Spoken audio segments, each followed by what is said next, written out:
উচ্ছে লবণ হলুদ লঙ্কা গুঁড়ো মাখিয়ে রেখেছি, নরম হয়ে গেছে। এবারে আমি তেলের মধ্যে দিয়ে দেবো।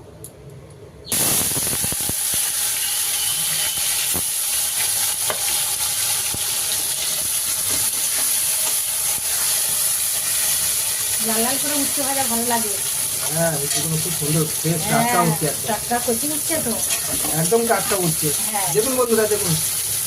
এই উচ্ছে ভাজা গরম ভাতের সঙ্গে ভালো লাগে, খুব ভালো লাগে। আর সঙ্গে কি আছে, আমডাল? না, আজকের মুগের ডাল। তো মুগের ডালে আম দিলে তো অ্যাসিড করে, তা মুগের ডাল উচ্ছে ভাজা দু রকম বেগুনি পাঁপড় ও, ভাজা। আজ তো হনুমান পূজা না, হনুমান জয়ন্তী। হ্যাঁ, আজ তো রামনবমী। রামনবমী হনুমান পূজা, আজকে তো খেতে হয় নিরামিষ। উচ্ছেগুলো একদম লাল লাল করে ভেজে নেব, সুন্দর করে চাকা চাকা করে কেটেছি। এমনি উচ্ছে তো লাল লাল করে ভাজা ভালো লাগে খেতে। হ্যাঁ, মুচমুচে করে ভাজতে হয়, গরম ভাত দিয়ে ভালো লাগবে। তেতোটাও কম লাগবে যত কড়া করে ভাজবে। আমার উচ্ছেগুলো লাল লাল করে ভাজা হয়ে গেছে, এবার তুলে নেবো। দেখুন বন্ধুরা, এরপরে ভাজলে আরো ভালো লাগবে না। কি সুন্দর লাগছে দেখো। হ্যাঁ, হেভি লাগছে, হালকা হয়ে গেছে,